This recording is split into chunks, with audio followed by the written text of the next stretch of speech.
So today's today that I go see Godzilla minus one, and I've been thinking to myself, how I got onto the Godzilla bandwagon. Like, what was my first experience? Like, what was my first movie? So this is it. The movie that I'm gonna review here is Godzilla 1985, and that's what pulled me in. That's what introduced me to Godzilla.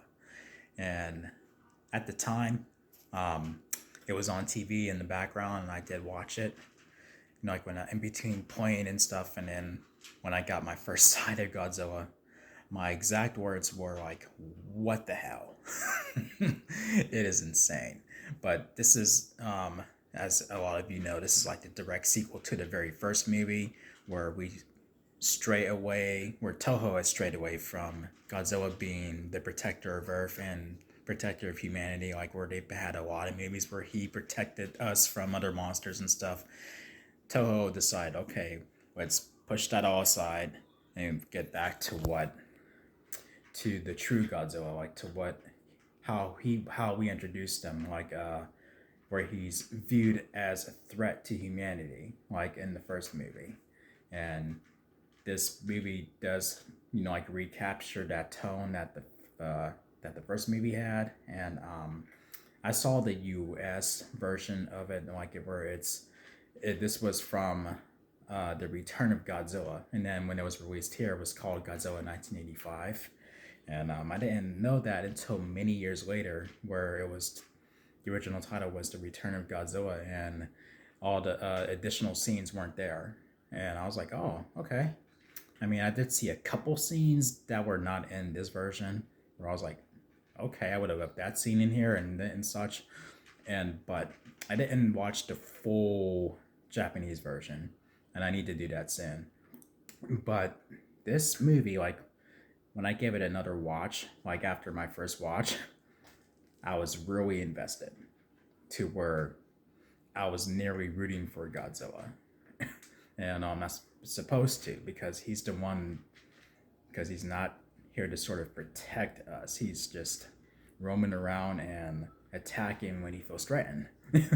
And but I don't know. I mean, like, this was a really, really good movie. Like, it really holds up today.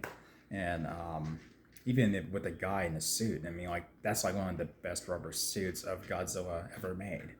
And there's a lot that were like, it's not up to par. But here, this is like one that really is good.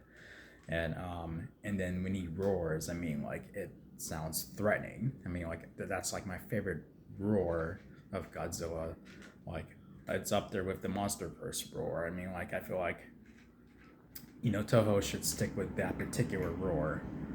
But man, yeah, this movie, like, the more I watched it, the more it was impactful to me. Like when the humans are talking about, like when they have a council meeting, like, we need to use nuclear weapons against Godzilla. We need to use them.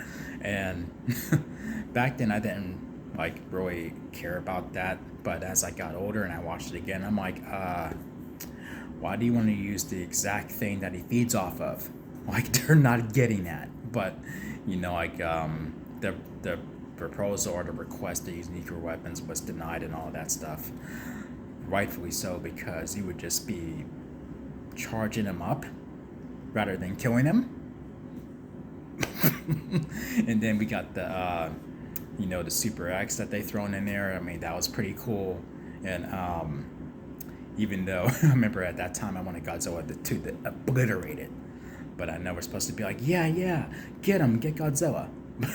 But not me. I was like, Godzilla, take that thing out.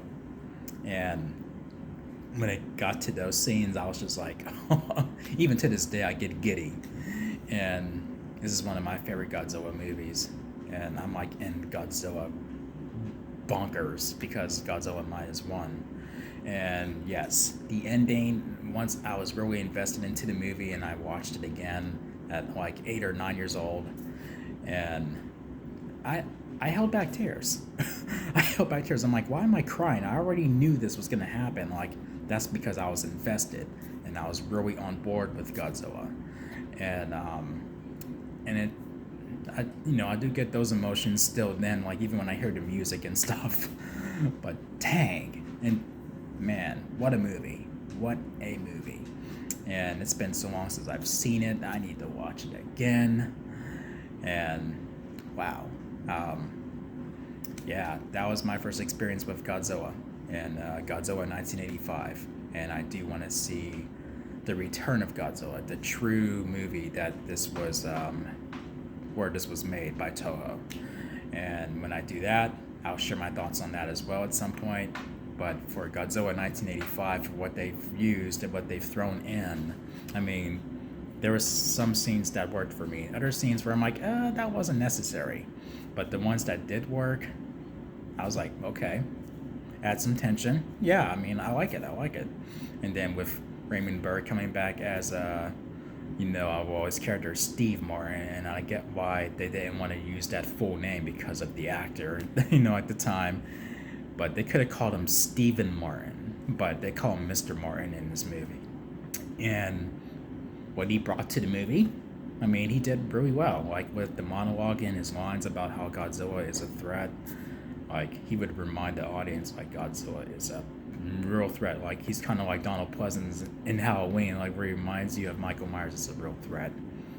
I mean, Raymond Burr does the same thing for Godzilla in this movie, but only he keeps a distance and he tells people like, yeah, I mean, like this is the real deal. I mean, like I'm telling you, Godzilla is he's worse than you're getting credit for. Like you're not getting it. He is bad news. So this movie holds up. And with that all being said, I mean, like it's definitely a 9 out of 5 for me, maybe even close to 10 out of 5. I mean, this was definitely a good movie, and I can't wait to see Godzilla minus one. So, yeah, if you like this video, make sure you thumb it up, click subscribe, and get that notification bell so you can be updated on my latest videos, and so you can see my review on Godzilla minus one. Yeah, thank you for watching as always, and I'll see you guys in my Godzilla minus one video, in my review. So until then, take care.